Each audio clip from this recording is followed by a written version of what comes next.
conversar com os irmãos sobre um conselho que o apóstolo Paulo deixou para uma igreja que estava vivendo com muitos problemas, que era a igreja de Coríntios. Primeira carta, vamos lá. Primeira carta de Paulo aos Coríntios.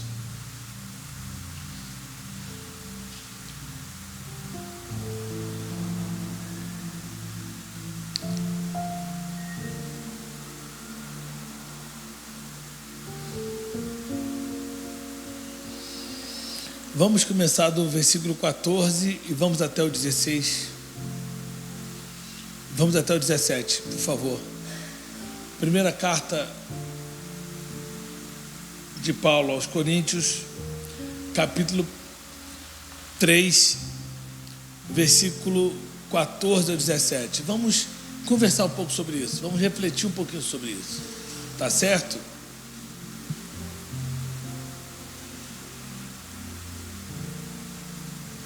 Denilson, queria conversar com você após o culto. Vamos lá? Pode botar aí na tela?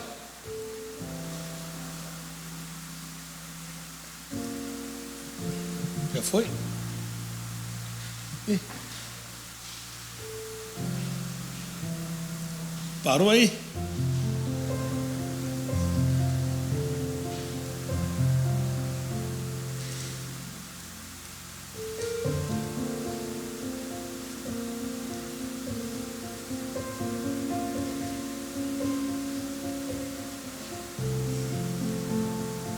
Vamos lá.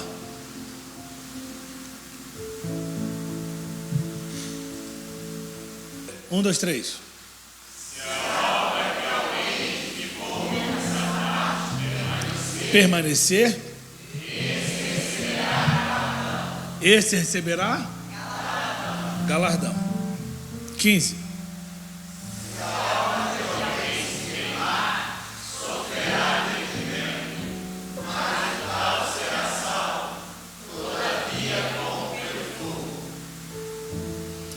Vamos lá?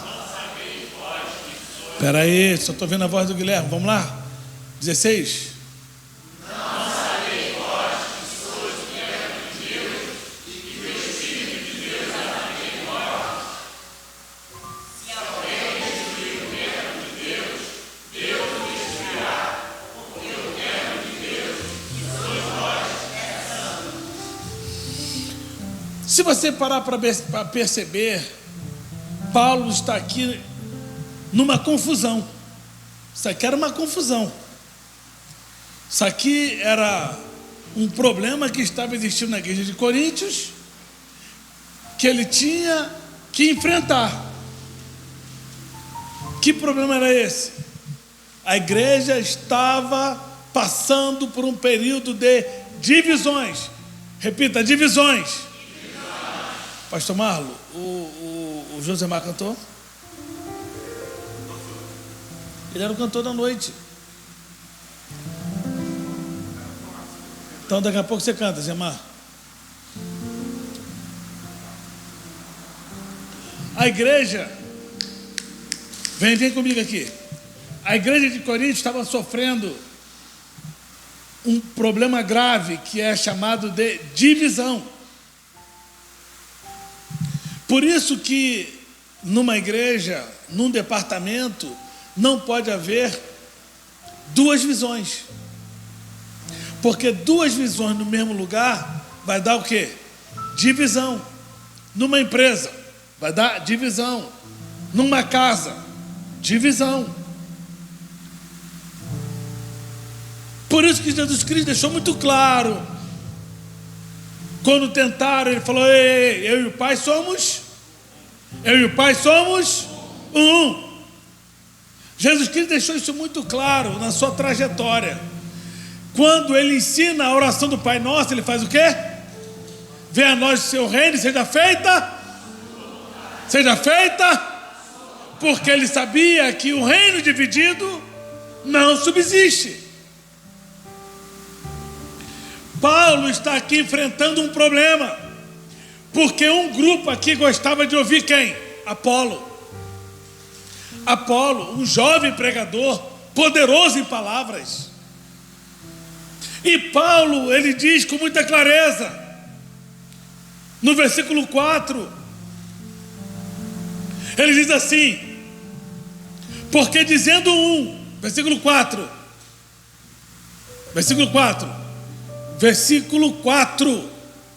leiam. Eu sou de Paulo, e outro, eu de Apolo. Porventura não sois carnais? Paulo está aqui combatendo essa divisão. Um grupo era de Paulo, outro grupo era de Apolo, outro grupo era de Cefas, de Pedro, e o outro grupo era de Cristo. Até o grupo de Cristo era faccioso. 5. Só para entender um pouquinho do contexto do que nós lemos, vai.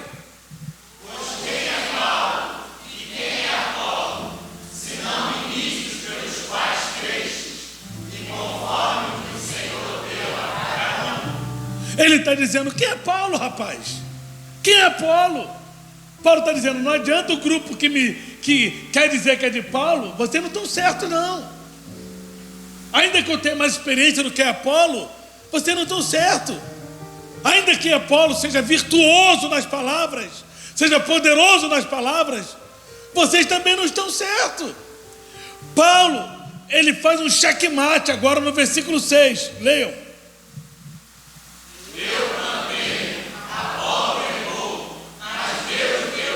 Ele estava dizendo: o crescimento não vem do homem, para que ninguém se glorie. Repita após mim: o crescimento sempre virá do Senhor, para que ninguém se glorie, tá? Para que ninguém se glorie. Ninguém para bater no peito e dizer: eu fiz, eu fui o líder que mais frutifiquei, eu fui o líder que mais fiz o departamento crescer, eu fui o líder que mais fiz a estrutura ter um crescimento voluptuoso. Não. Paulo está dizendo: eu plantei, porque foi ele que plantou.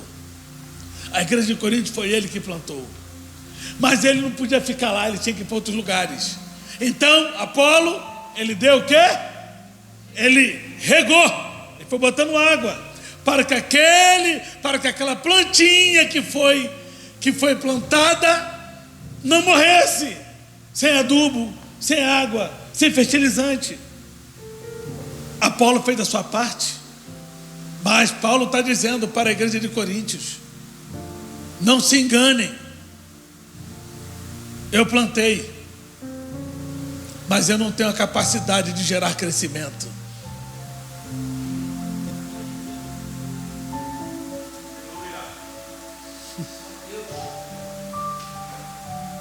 Eu vim da Universidade de Gamaliel, sou um poliglota, que falei para os atenienses, para filósofos como Parmênides, Heráclito, Sócrates, Platão, Aristóteles, mas eu não tenho condições de produzir crescimento.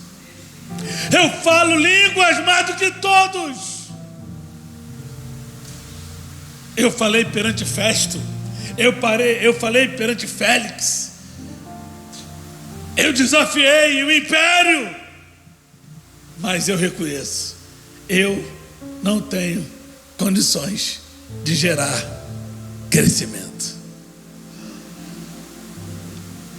Paulo está pondo uma pá de cal na divisão, para que eles entendam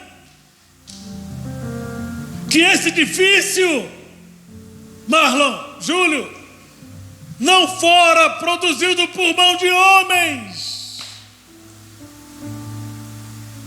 Paulo está gritando com todas as vozes: hoje essa estrutura está erguida, e muito bem erguida, mas não foi erguida pela capacidade humana. E aí Paulo, faz um grande desabafo. Lá no versículo 11. Isso é muito forte. Vai. Versículo 11, leia. Não. Leia o direito, irmãos. Ninguém.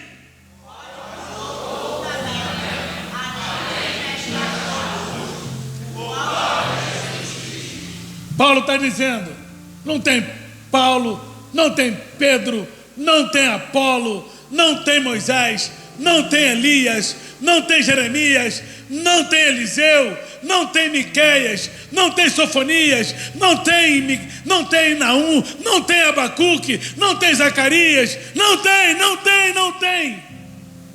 Porque ninguém pode pôr outro fundamento além do que já está posto.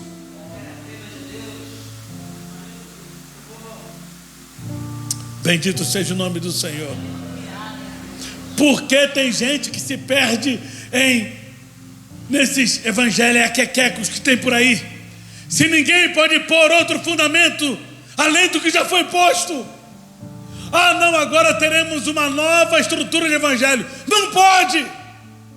O evangelho, ele já foi determinado por Deus através de Jesus Cristo. Ninguém pode pôr outro fundamento além do que já está posto. Paulo estava nesse conflito com a igreja de Coríntios. Não adianta ser a bandeira para A, não adianta ser a bandeira para B, não adianta ser a bandeira para C, porque o fundamento já foi posto. O fundamento é o mesmo. E aí, Paulo, sabendo que a discussão ela estava reverberando, ela estava crescendo, ela estava indo em frente, Paulo agora chama todo mundo a uma responsabilidade e começa a entrar, vai apertar o funil, e ele começa a dizer: se a obra que alguém edificou nesta parte permanecer, esse receberá galardão. Versículo 14, isso é muito forte. Se a obra que alguém edificou nessa parte permanecer, ninguém pode pôr outro.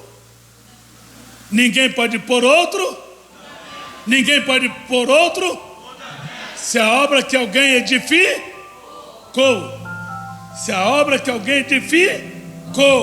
sapatas, estrutura, segurança. Sabe por que o vento vem, bate, você vai, enverga, mas não quebra? Porque você está bem edificado. Eu estava vendo uma reportagem no Japão. Os edifícios que são construídos no Japão são construídos para aguentar tufões, maremotos, terremotos, na escala de 5, 6 e 7. Por quê? Fundamento. Eles têm uma estrutura de fundamento que o prédio balança, mas não quebra. Sabe por que você está em pé? Porque você tem fundamentos. Se a obra que alguém edificou nesta parte permanecer, tu tem edificado a sua obra em quem? Nós temos edificado a nossa obra em quem, irmãos? A nossa obra está edificada em quem? Ninguém pode pôr outro fundamento além do que já foi posto. Tudo que o inimigo vai tentar fazer,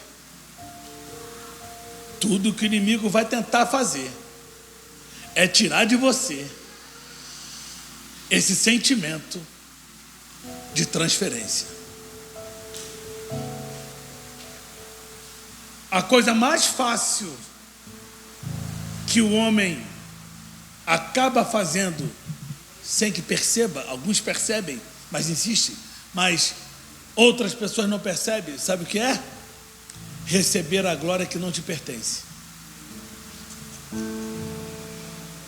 Receber a glória que não te pertence.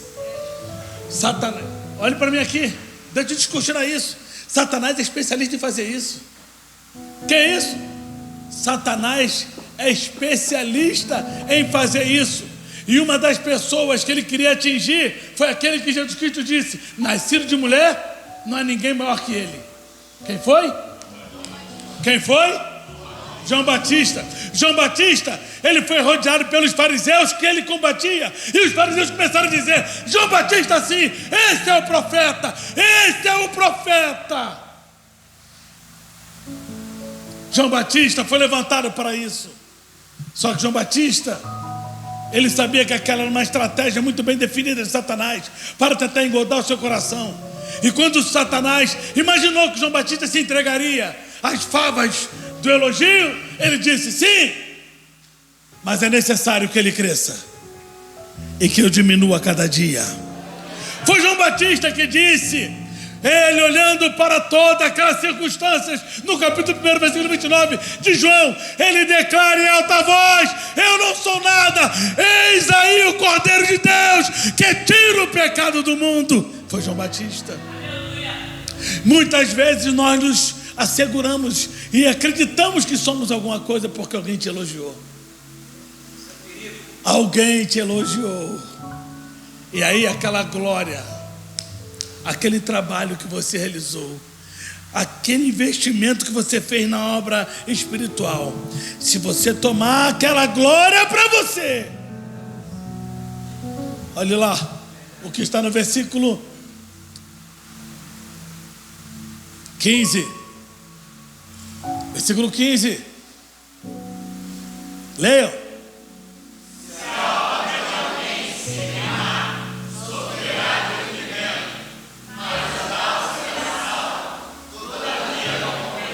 O que está sendo discutido aqui por Paulo não é salvação, são obras. São obras. Paulo está destacando aqui o trabalho que cada um precisa executar para o Senhor. Mas se eu acreditar que eu fiz alguma coisa, se eu sou capaz de fazer alguma coisa, se eu sou autossuficiente, se sem mim nada poderei fazer, se eu acreditar nisso, olha a minha obra, o que vai acontecer com ela? Ela vai se queimar. Diga: quando eu acredito que eu sou autossuficiente, aquilo que eu faço se perde, se queima. Sabe por que se queima? Porque Deus, Ele não aceita dividir a glória dEle com ninguém. É só você se render ao que diz em Romanos capítulo 11, versículo 36. Coloque lá, eu quero que você leia comigo. Vamos ler? Romanos 11, 36. Vamos lá. Leiam.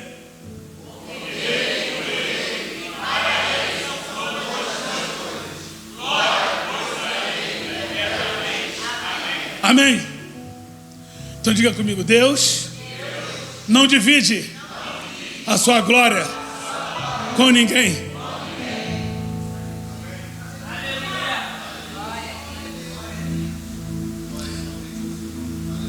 A obra se perdeu, mas o tal foi salvo.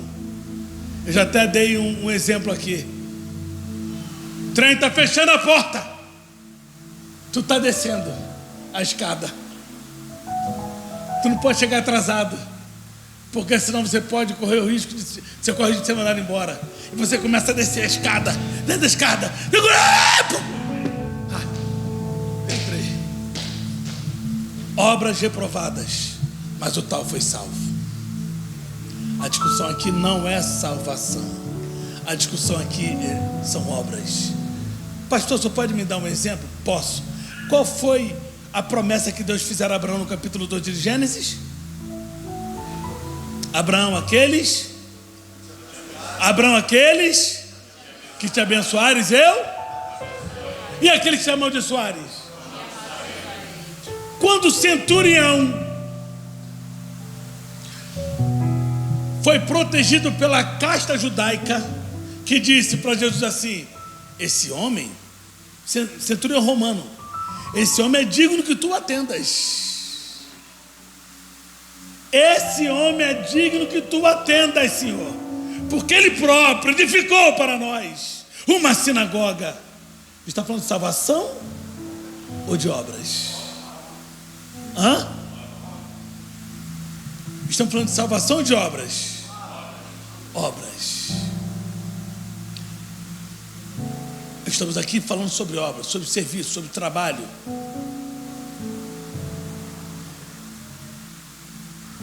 Uma pergunta que eu preciso aqui, desculpa, mas eu preciso deixar claro para os irmãos. O que eu tenho feito na obra do Senhor?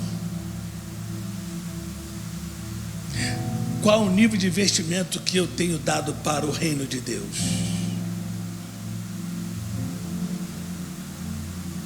Será que o comprometimento, o envolvimento que estou tendo na obra de Deus é igual ao que eu tenho na minha vida secular para que eu ganhe dinheiro? Está errado você investir na sua vida profissional? Não, não é pecado, está certo. Está errado você investir na sua vida intelectual? Não, está certo. Desde que você não ignore que Deus espera que você dê a Ele o que é dele.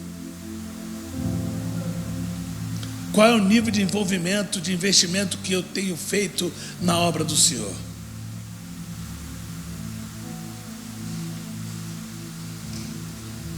Ok. Chegamos a um ponto aqui.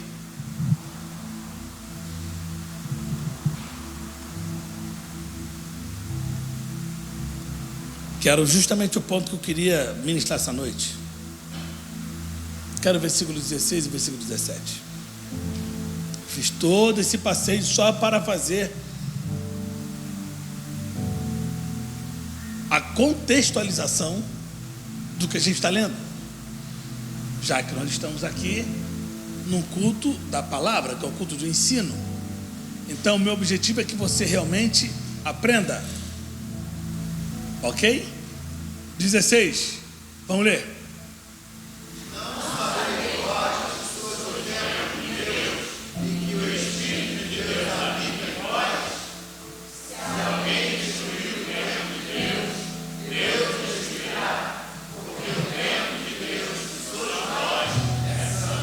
A primeira ideia de construção do templo foi de quem? A primeira ideia de construção do templo foi do próprio Deus. Esse negócio do culto em casa fere de morte uma coisa chamada comunhão. Comunhão no partir do pão. A ideia de templo não foi do homem. A ideia de templo foi do próprio Deus. Quando ele determinou no deserto os hebreus para a construção de uma coisa chamada tabernáculo. Diga tabernáculo. Não, tabernáculo, diga tabernáculo.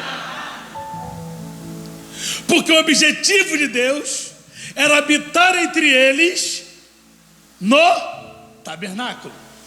Diga, o objetivo de Deus era habitar com o seu povo através do tabernáculo. Coloca aí Êxodo capítulo 25, versículo 8. Êxodo 25, 8. Leiam.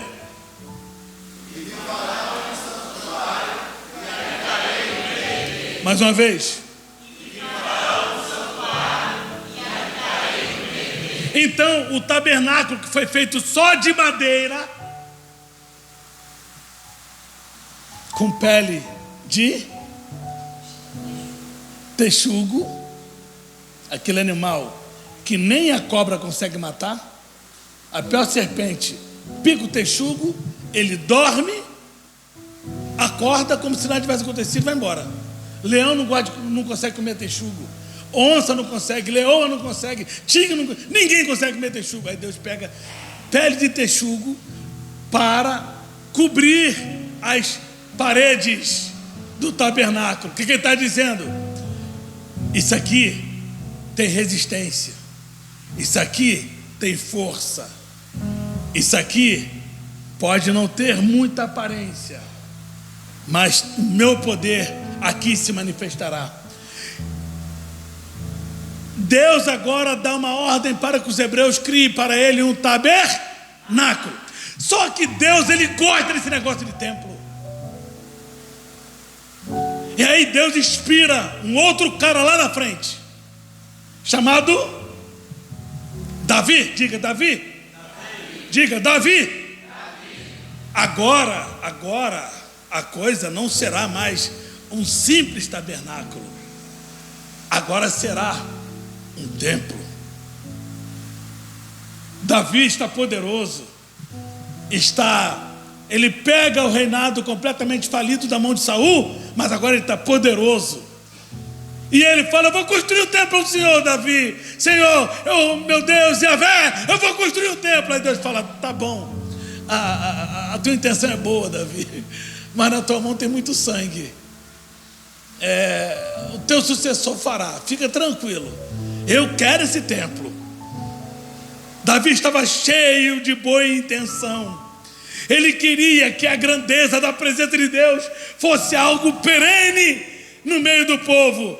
E aí, vamos ver o que diz em 1 Crônicas, capítulo 22, 7. Vamos lá.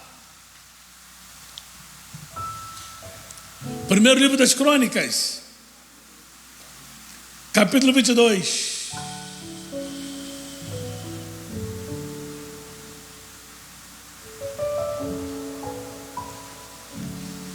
Sete, leiam. E disse Davi a Salomão: filho meu, quanto a mim, tive em meu coração propósito de edificar uma casa ao nome do Senhor meu Deus. Ele já sabia que não seria o construtor, mas ele estava com a intenção clara. E se você ler toda essa contextualização, você vai ver que Deus vai falar assim: Davi, eu aprovo o seu planejamento, eu aprovo a sua intenção, mas quem vai construir será o seu filho. Deus se alegra com o planejamento, com a organização da intenção do coração de Davi de dar o melhor para Deus. O tabernáculo já foi feito pelos hebreus na época de Moisés. Agora Davi, ele vem muito bem intencionado em construir um grandioso e poderoso templo para o Senhor. Só que não vai ser na sua gestão. E Salomão começa a construir o templo.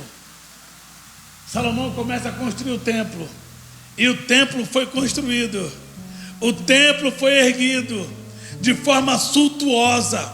Salomão chama homens artífices preparados, inspirados pelo Espírito Santo de Deus, e eles foram construindo construíram o templo. E aí, agora o templo está erguido, Eliseu. E agora, o que fazer? O templo está erguido. Ei, Tamar, o que nós vamos fazer? O templo está pronto. O que nós vamos fazer? Precisa de uma coisa. O que é? A demonstração da aprovação de Deus. Deus tem que se manifestar, demonstrando que Ele está aprovando o que estamos fazendo. Primeiro livro dos Reis, capítulo 8, versículo 10 e 11. Vamos ver. Leiam.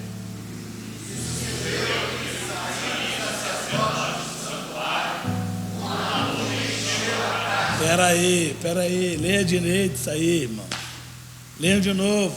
Vocês estão lendo como se estivesse lendo um jornal, o Globo. Leiam direito, leiam.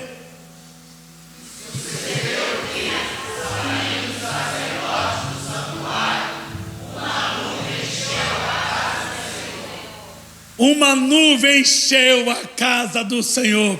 Tudo que Salomão queria saber é se Deus estava aprovando aquilo que nasceu no coração de Deus, passou pelo coração do seu pai, e estava se realizando no coração do seu filho. E agora uma coisa começa a acontecer. E sucedeu que, saindo os sacerdotes do santuário, uma nuvem. O que te lembra uma nuvem? O que te lembra uma nuvem? O que te lembra uma nuvem? O que te lembra uma nuvem? O que te lembra uma nuvem? O que te lembra uma nuvem? Toda vez que alguém viu uma nuvem, Deus ia se manifestar, ou dar um livramento, ou trazer uma resposta. Que é isso? Pastor, só pode ser um pouco melhor? Posso sim. Pode esclarecer? Posso sim. Não tinha chuva.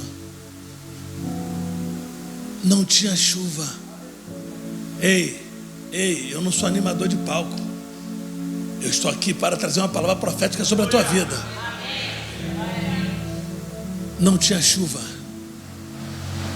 E o profeta, qual é o nome do profeta? Elias. Diz sobre a minha palavra. Sobre a minha palavra. Enquanto eu não liberar, não vai acontecer nada. Mas sobre a minha palavra. E aí, o menino, olha lá, rapaz. Você não está vendo aquela pequena nuvem?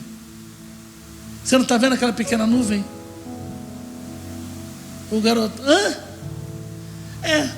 estou vendo uma nuvem muito pequenininha, do tamanho da palma de um homem. Então corre, porque vem chuva pesada aí.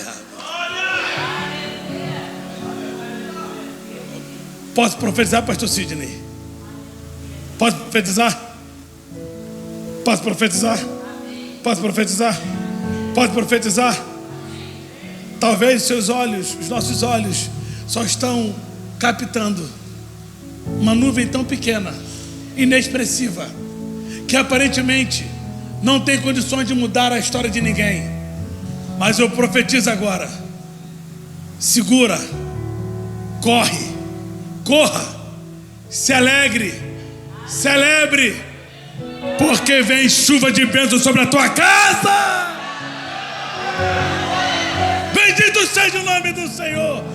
Toda vez que a Bíblia mostra a nuvem, é bênção. Ou então Deus vai se manifestar.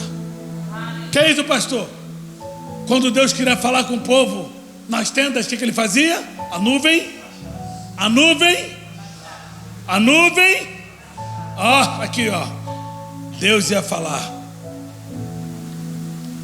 O Espírito Santo.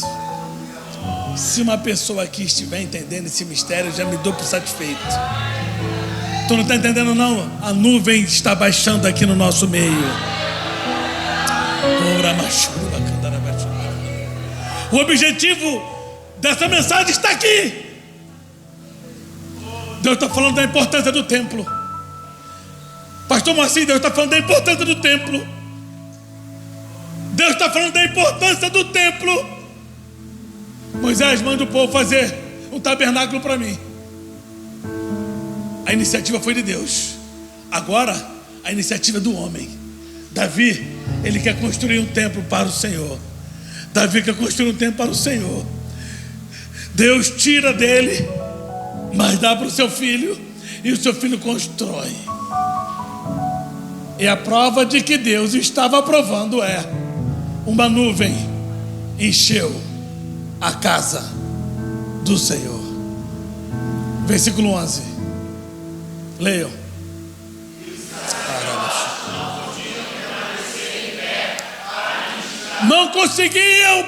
Não conseguiam ficar em pé para ministrar.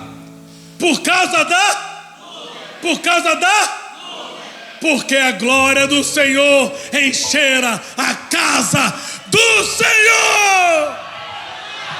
Aleluia. Tem nuvem aí? Tem nuvem aí? Tem nuvem aí? Tem nuvem aí? Tem nuvem aí? Tem nuvem aí? Eu sei que esse é um culto de ensino, mas tem nuvem aí? Se tiver nuvem aí, tem resposta. Se tiver nuvem aí, tem solução. Se tiver nuvem aí, tem a voz de Deus. Vou aprofundar. Se tiver nuvem, tem livramento. Se Se tiver nuvem, tem cura. Se tiver nuvem, tem despertamento. Se tiver nuvem, tem revelação. Se tiver nuvem, tem palavra profética.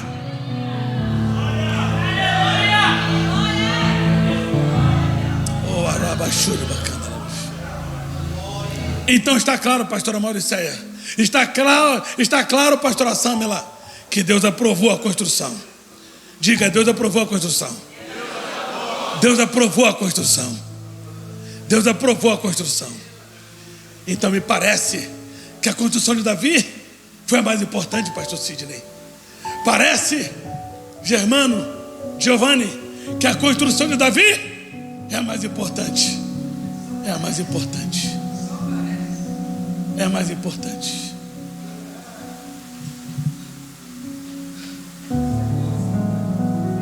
O tabernáculo foi muito importante, porque ali nasce o desejo de Deus.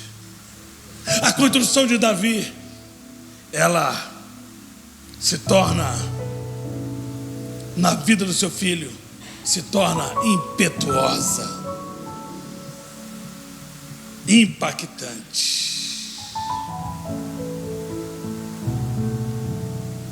Mas volte ao texto originário, por favor. Versículo 16 de Romanos.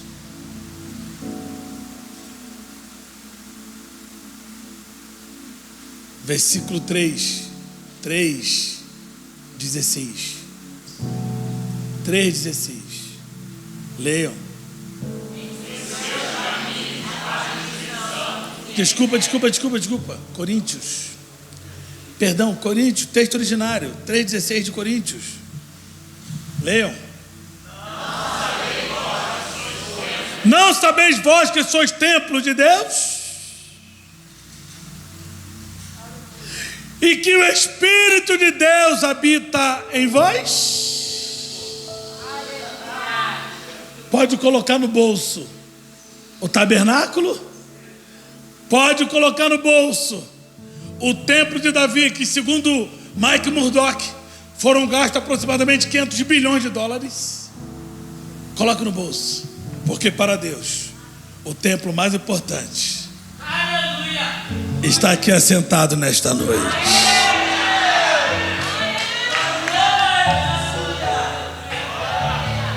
Por que, pastor Marcelo?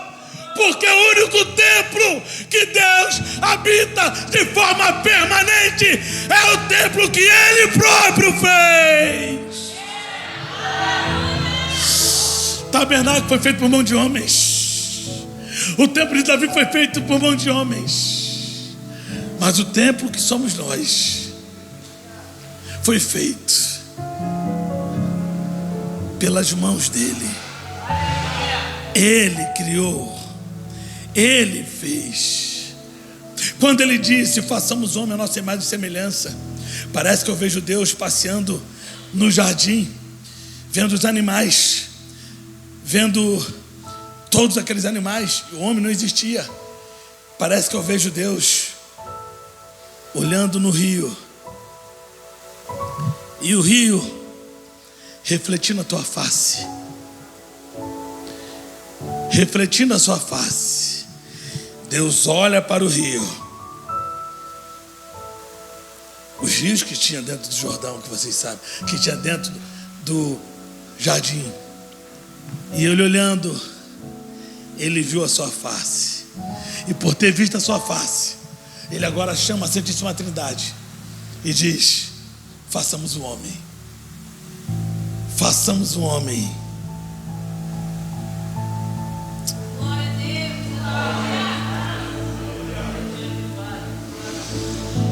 Façamos um homem. Oh meu Deus. Ele estava dizendo: façamos os templos. Façamos os templos. Templos esses que eu quero habitar. Sim, irmã pastora Maria. E esse templo é tão poderoso que ele pode ser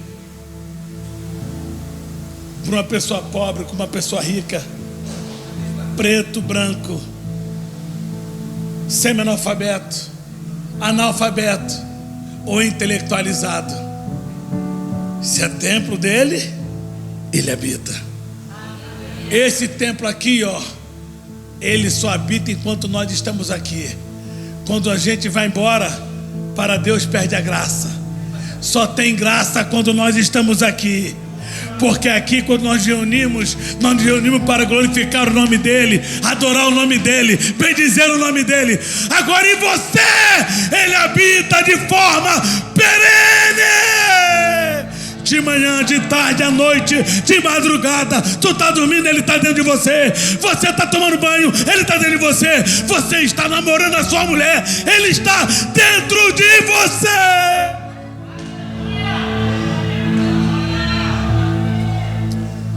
Qual o templo mais importante? Qual o templo mais importante? Qual o templo mais importante? Não me olha com esse olhar não. Que isso, pastor? Namorando com minha mulher, ué? Quer dizer que se a trombeta tocar e você estiver namorando com sua mulher, você não vai? Que conversa é essa? Que papo é esse? Que conversa tão enloucada é essa? Você não vai? Esse é um ato planejado e pensado por Deus para o homem. Vem comigo aqui. Agora Deus leva a sério esse tempo que Ele fez. Porque o tabernáculo se destruiu, Eliseu. O templo de Davi se destruiu. O templo de Herodes se destruiu. O templo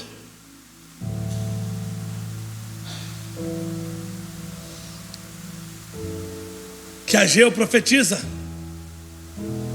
a glória da segunda será maior que a da primeira.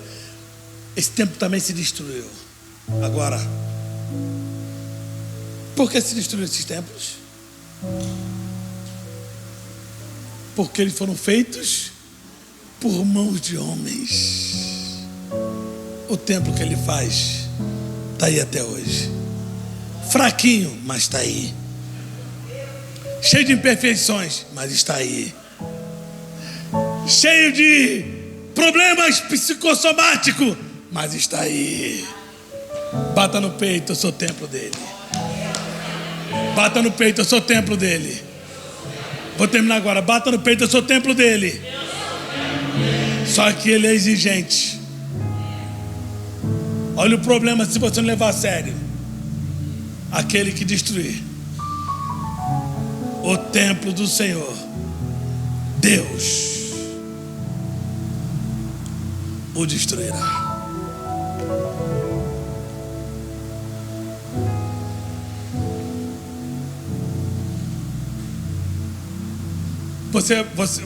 Você consegue ficar numa casa suja? Você se sente bem numa casa suja, mal cheirosa? Você fica confortável numa casa suja e mal cheirosa? Você acha que Deus fica? Você acha que Deus fica numa casa imunda? Hã? Você acha que Deus habita numa casa imunda?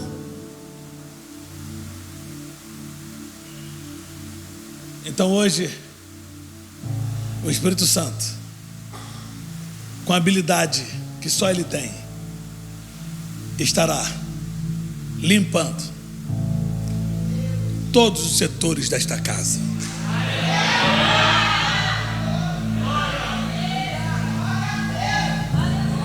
Quarto, sala, cozinha, banheiro, varanda. Deus hoje estará limpando. Esse ambiente tem que estar limpo para que Ele habite. E onde Ele habita, a fartura. Vai haver fartura. Eis que estou à porta e bato. Se alguém ouvir a minha voz. Quem está ouvindo a voz de Deus aqui essa noite? Agora eu vou aprofundar. Quem está entendendo a voz de Deus aqui essa noite? Então não abra mão de declarar que você é templo. Diga: eu sou templo. Diga: eu sou templo. A coisa mais importante que eu tenho é ser templo. Eu sou templo. Eu sou templo. Eu sou templo. Nós somos templos. Somos templos. Bendito seja o nome do Senhor. Eu termino aqui dizendo: Deus não vai limpar, não. Ele já limpou. Porque a palavra, um dos símbolos da palavra é água. E a água limpa. A água limpa. Limpa. O templo já está limpo. O que não era para ser, será. Receba a bênção de Deus. Porque o templo do Senhor é o lugar seguro de habitação. Deus abençoe tua casa. Deus abençoe a tua família. Deus abençoe. Deus abençoe.